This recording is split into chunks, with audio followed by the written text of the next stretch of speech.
아멘. 할렐루야. 오늘 거룩한 주일 기쁨과 감사함으로 주 앞에 나와 예배하는 여러분 주님의 이름으로 축복합니다. 여러분 지난 한 주간 여러분의 주변의 사람들과 친밀한 관계를 가지고 사셨습니까? 예. 감사합니다. 또 여러분 자신의 모든 일들을 언제든지 함께 나눌 만큼 친밀한 사람들이 있으십니까? 예. 있으신 분은 행복한 분들이십니다. 예. 여러분, 그런데 이 세상에는 그렇게 또 친밀하게 살지 못하는 사람들도 많이 있습니다. 여러분, 최근에 야구장에 가서 야구 구경 보신 분 계세요? 야구장에 가서 없으세요? 예. 저는 얼마 전에 가서 구경했습니다. 네. 제가 고등학교 때 우리 학교에 야구부가 있었어요. 야구부. 예. 그런데 야구는 잘 못합니다. 그래서 응원하러 가긴 갔는데 학교 다닐 때 몇 번을 가는데 이긴 적이 거의 없어. 그래서 응원하고 김새고 온 적이 많이 있습니다. 실력이 안 돼가지고. 예. 그런데 우리 학교 주변에 아주 지금도 유명한 야구 명문 학교가 있어요. 예. 충암고등학교요. 그래서 맨날 연습 경기하면 졌습니다. 오랜만에 야구 구경을 한번 가야 되겠다 그래 생각을 했는데 그렇게 쉽지 않더라고요. 그러다가 얼마 전에 드디어 야구장에 갔습니다. 그것도 밤 경기에, 평일날 밤 경기에 야구 보러 갔습니다. 저녁 6시 30분에 이제 경기가 시작이 됩니다. 전철을 타고 갔습니다. 전철. 잠실 야구장에 1시간 걸려서 가서 근데 좀 일찍 갔어요. 시간을 잘 몰라가지고 일찍 갔어요. 그래서 밖에 들어가지 않고 서서 대체 사람들이 얼마나 많은지 모르겠어요. 그날도 오늘처럼 비가 오려고 하는 그런 날씨였어요. 그래서 비가 오면 야구 경기는 취소가 많이 돼요. 그래서 이거 취소되면 어떡하지? 오랜만에 가는데 그냥 취소될 것 같은데 비가 많이 올 것 같은데 고민하다가 그래도 가보자 그냥. 그래서 갔는데 다행히 비가 안 왔어요. 그런데요 얼마나 많은 사람들이 왔는지 모르겠어. 얼마나 많은 사람들이. 그래서 대체 야구 구경하러 어떤 사람들이 이렇게 많이 왔을까 해가지고 밖에 서서 구경했어요. 사람들 구경을 했어. 사람들. 그랬더니요 조그만 아이들 자녀들을 데리고 온 젊은 부모님들이 그렇게 많은 거야. 그리고 또 보니까 여자고 남자고 친구들이랑 그렇게 많이 왔어요. 친구들이랑. 근데 보니까 손에 다 응원하는 무슨 도구를 다 들어온 거예요. 다 들었어요. 그래서 나도 사가지고 들어가야 되나? 그냥 들어가야 되나? 하도 오랜만에 가가지고 몇십 년 만에 가가지고 그래서 그래 그냥 뭐 손뼉 치고 운동하지 뭐. 그래서 들어갔습니다. 야구 경기가 시작된 거예요. 그런데 깜짝 놀란 게요. 응원을 그렇게 멋있게 잘하는 거야. 그런데 보니까 한두 번 온 사람들이 아니야. 꾼이야다. 얼마나 응원을 잘하는지 몰라요. 그런데 응원을 아주 몸에 뱄어. 그래서 응원가도 뭐 전광판에 나오지도 않는데 다 외워서 부르는 거야. 다 외워서 불러. 그래서 입만 보고 따라했습니다. 잘 모르겠습니다. 그리고 선수가 나올 때마다 그 선수 이름을 보면서 응원하는 거예요. 역시나 제가 응원하는 팀이 졌습니다. 큰 점수차로 졌어요. 큰 점수차로. 그런데 기분이 좋지는 않잖아요. 그죠? 그런데 자기 팀이 졌다고 야유하는 사람이 한 사람도 없어. 그냥 상대편이 공격할 때 되면은 그 팀이 열심히 응원하는 거 구경하고, 또 내가 응원하는 팀이 경기를 이제 공격을 할 때는 또 열심히 응원하고, 그 서로 주고받으면서 그렇게 즐겁게 응원하는 거예요. 즐겁게. 그래서 보면서 야, 참 멋지다. 멋지다. 그러니까 그냥 응원하는 자체로 즐거워하는 거죠. 그걸 보면서 야, 저렇게 열심히 응원하고 노래를 하는데 경기를 하는 선수들이 얼마나 힘이 날까. 얼마나 힘이 날까. 그 구경하는 저도 좋은데 그 경기하는 선수들 얼마나 기분이 좋겠어요. 그래서 참 한편으로는 우리나라가 참 멋진 나라다. 멋진 나라다.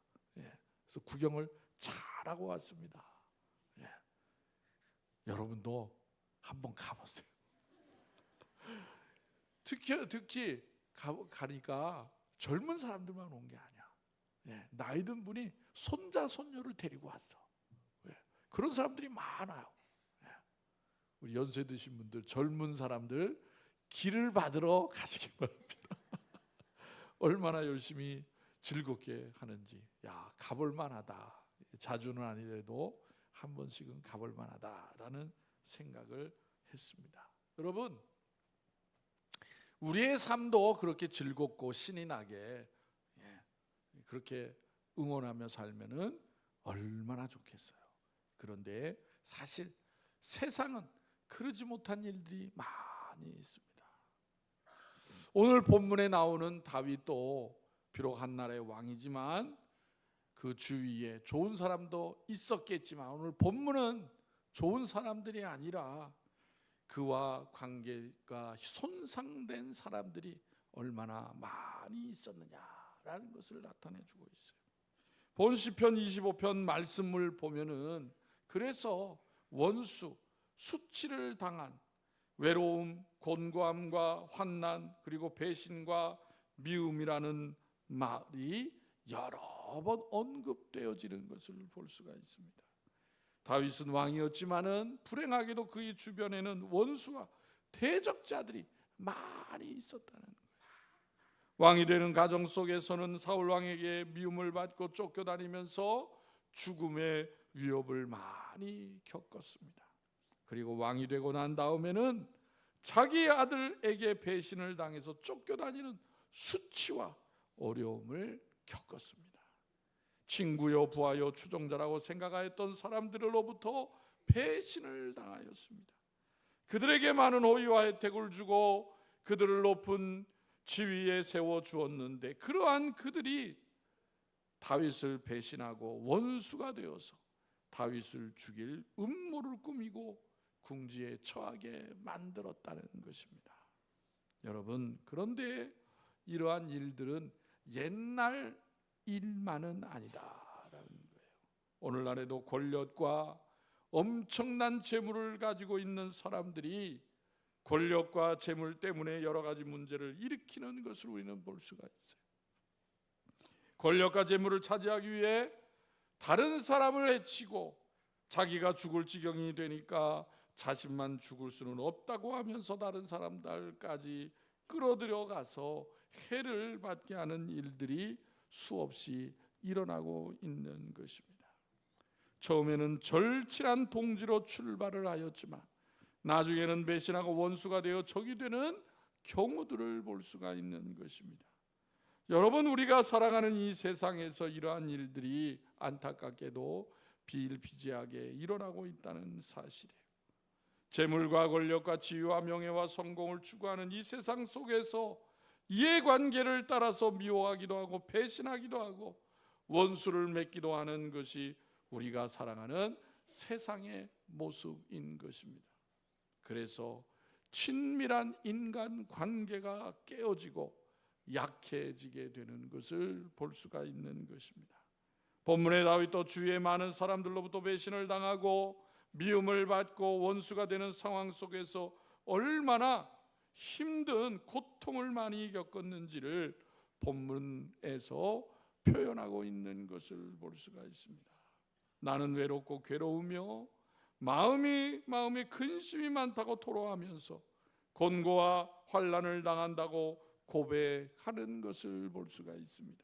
권력을 가진 왕이었지만 고독하고 내버려진 사람이라고 그의 슬픔을 고백하고 있습니다. 이렇게 다윗은 왕으로서의 권위와 명예가 땅에 떨어지는 수치와 아픔을 겪었다는 것입니다. 왕궁에서 쫓겨나 드렐과 광야를 헤매고 방황하는, 또한 죽음의 위협을 받는 고통을 겪었다는 것입니다. 이 같은 어려움을 겪으면서 다윗의 마음 가운데에는 배신자에 대한 분노와 미움으로 가슴이 답답하고 숨을 쉴 수 없을 정도였다는 것입니다. 다윗은 원수의 음모와 공격 속에서 두려움 때문에 밤잠을 잘 수도 없었습니다. 음식을 먹지도 못하고 속이 쓰리고 마음의 병이 들어가는 상황 가운데 놓이기도 하였던 것입니다.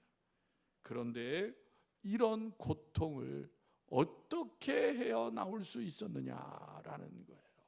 중요한 것은 그냥 그런 가운데에 포기한 것이 아니라 그런 고통 가운데 헤어나기를 소망하였는데 어떻게 이겨냈느냐는 거예요. 첫 번째로 본문에서 말씀하시는 것은 하나님의 성품을 기억하였다는 것입니다.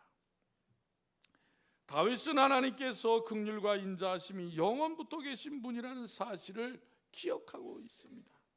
본문 읽어드린 부분 가운데의 앞절 6절에서 10절의 내용을 이렇게 말씀하고 있습니다. 6절부터 10절.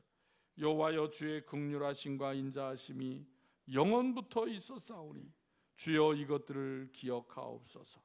여호와여, 내 젊은 시절의 죄와 허물을 기억하지 마시고 주의 인자하심을 따라 주께서 나를 기억하시되 주의 선하심으로 하옵소서. 여호와는 선하시고 정직하시니 그러므로 그의 도로 죄인들을 교훈하시리로다.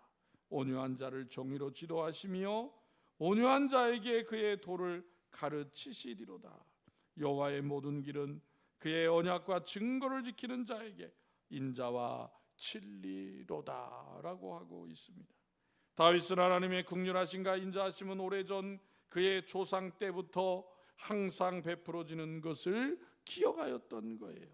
또한 자신의 인생을 돌이켜 볼 때에 그의 인생의 순간순간마다 역시 하나님의 긍휼하심과 인자하심을 베풀어 주셨다는 사실을 기억하게 되었습니다.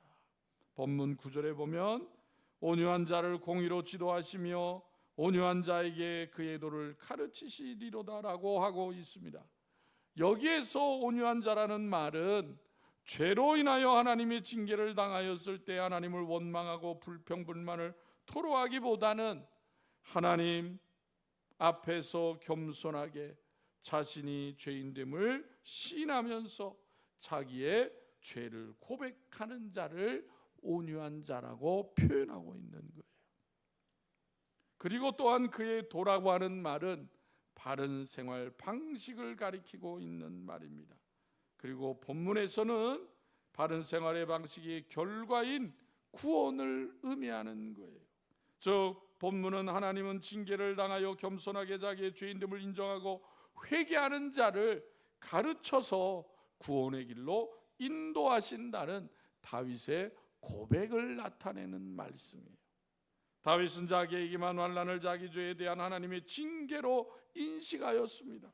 그래서 다윗은 하나님 앞에서 자기 죄인됨을 고백하고 회개하였던 거예요. 그리고 이제는 자신의 죄인됨을 고백하는 자기 자신에게 하나님께서 바른 삶, 공의의 삶을 가르쳐 구원의 길로 인도하실 것이라고 노래하고 있는 것입니다. 그렇습니다. 하나님은 온유한 자, 곧 겸손하게 자기 죄를 인정하고 회개하는 자에게 바른 삶을 가르쳐 구원의 길로 인도하시는 분이라는 사실이에요.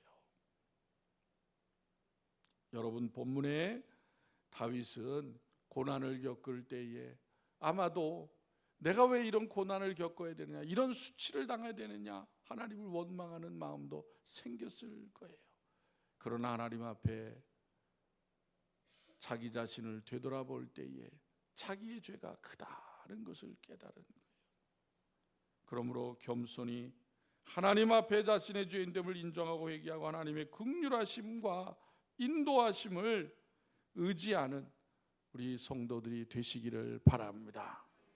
두 번째, 다윗은 고난 가운데 하나님은 친밀하신 분이라는 사실을 깨닫게 된 거예요.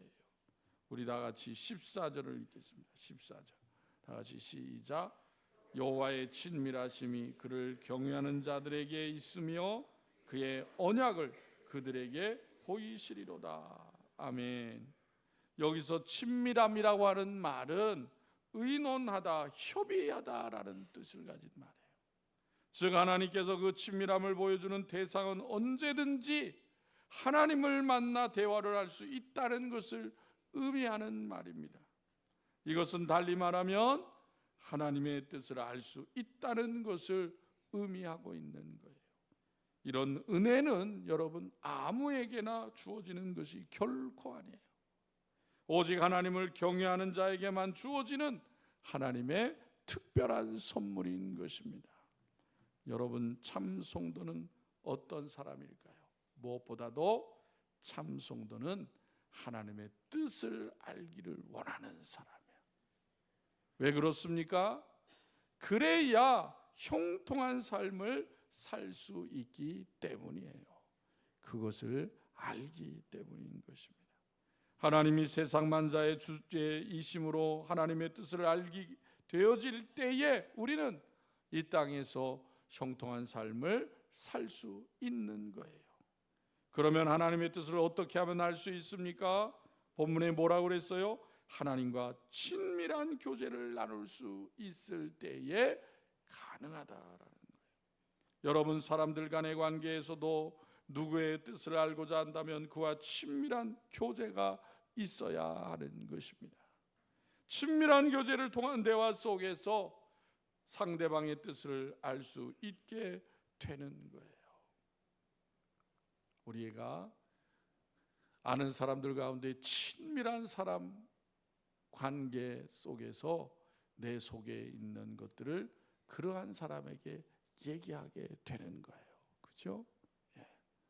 그리고 또 그것을 들은 사람은 그러한 말을 들을 때에 내가 이렇게 이 친구에게 도움이 되어줘야 되겠다라고 생각을 하고 자신이 가진 마음의 생각을 또 전해주게 되는 거예요.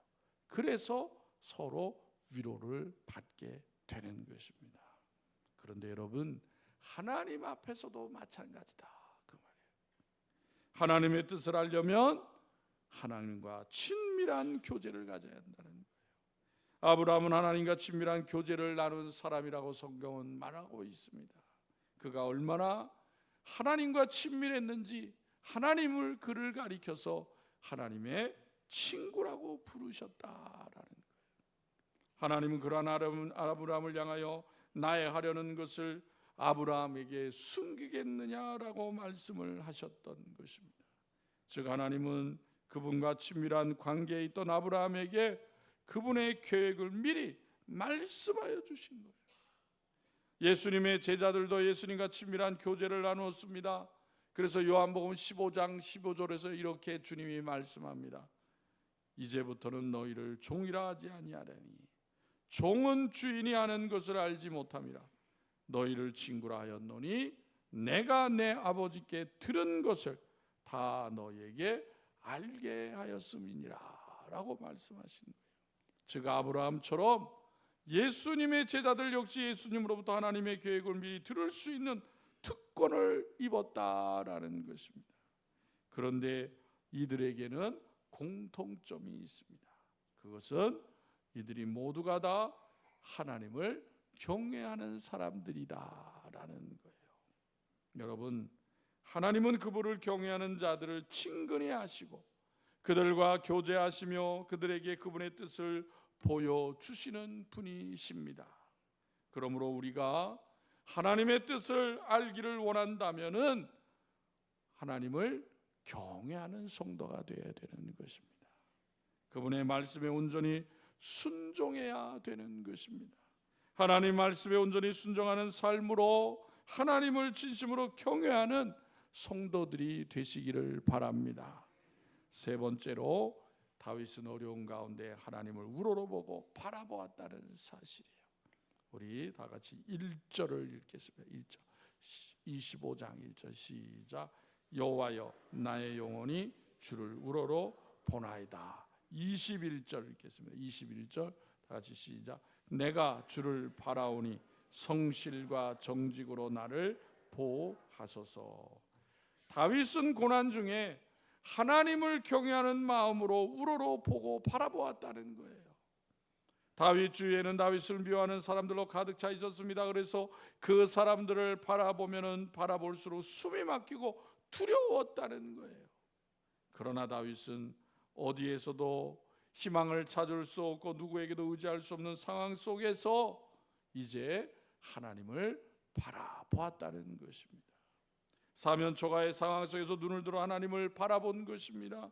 자신과 친밀한 관계를 가지시는 그 하나님만을 바라본 거예요.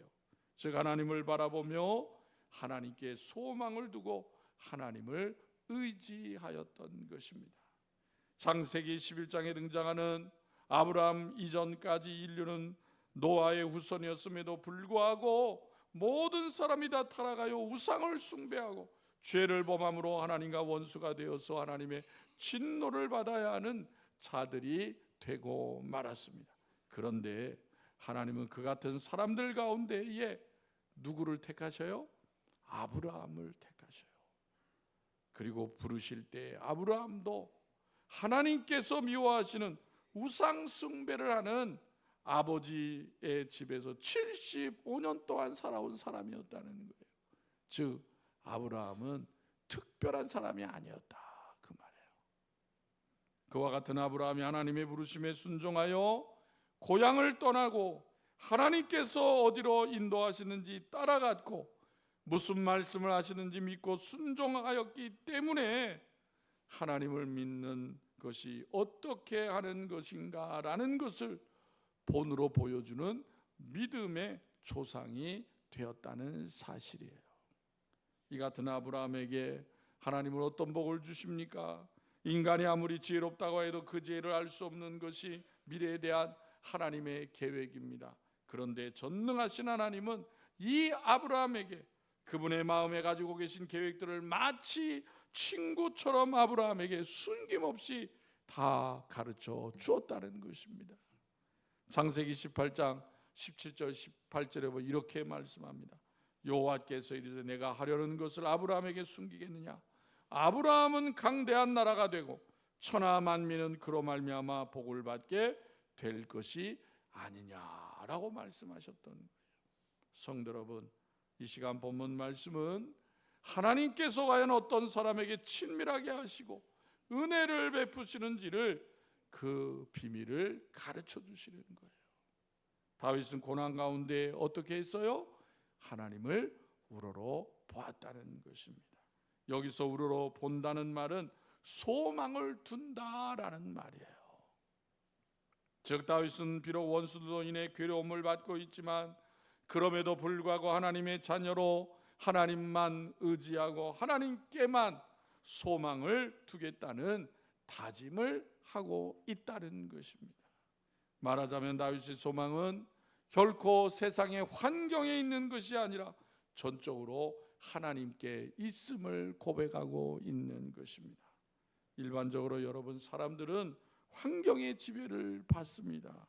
그래서 그들에게는 좋은 환경이 그들의 소망이 되는 거예요. 그래서 많은 사람들이 뭐라고 생각을 합니까? 뭐라고 얘기합니까? 내가 돈을 많이 벌면 나는 좋은 환경에서 살 거야. 그렇게 얘기하는 거예요.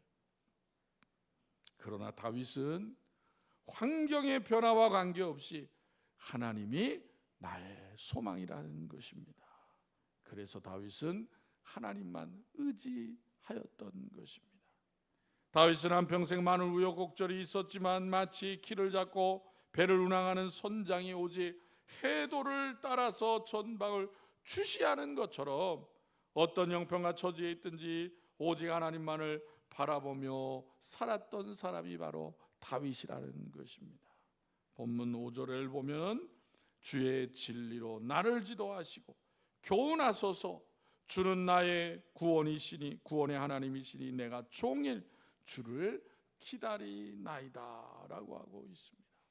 또한 15절에서도 내 눈이 항상 여호와를 바라보면 내 발이 그물에서 벗어나게 하실 것이미로다라고 고백을 하는 것을 볼 수가 있습니다. 여러분, 인간이 아무리 지혜롭다고 하여도 하나님이 미래에 무엇을 계획하고 계시는지 그 뜻을 이해하는 사람은 없어요. 그러나 하나님은 그와 같은 하나님을 바라보며 살아가는 다윗에게도 아브라함과 같이 미래의 비밀을 알려주셨던 것입니다. 여러분, 하나님은 또한 오늘도 아브라함과 다윗처럼 하나님을 바라보며 살아가는 우리 성도들에게 하나님의 깊은 뜻을 알려주시고 깨닫게 하시는 분이심을 믿으시기를 바랍니다. 여러분, 인간의 행동은 혼자서만 똑똑하고 잘난 체 한다고 행복해지는 것이 결코 아니에요. 인간은 가족 간의 화목이 있고 이웃과의 화평을 이룰 때에 행복이 있고 평안이 있게 되는 것입니다. 그렇다면 하나님의 피조물인 인간이 하나님을 불신하고 불순종하면서 행복을 기대할 수 없는 것입니다. 하나님은 어떤 분이세요? 만복의 근원이 되시는 분이십니다. 그래서 하나님께서 우리를 그분의 형상대로 지으신 것도, 하나님 보시기에 심히 좋은 세상을 만드신 것도, 독생자 예수 그리스도를 이 땅에 보내신 것도, 그분의 교회를 세우신 것도, 우리를 불러주신 것도 다 우리의 행복을 위해서인 것입니다. 따라서 우리가 언제 어디서 무엇을 하든지 항상 하나님만을 바라보는 믿음으로 살아가면 하나님의 축복이 따라오게 되어 있는 것입니다. 우리 본문 내용 가운데 12절부터 14절의 내용을 다시 한번 읽어보겠습니다. 12절부터 14절, 13절, 14절 시작. 여호와를 경외하는 자 누구냐? 그가 택할 길을 그에게 가르치시리로다. 그의 영혼은 평안히 살고 그의 자손은 땅을 상속하리로다.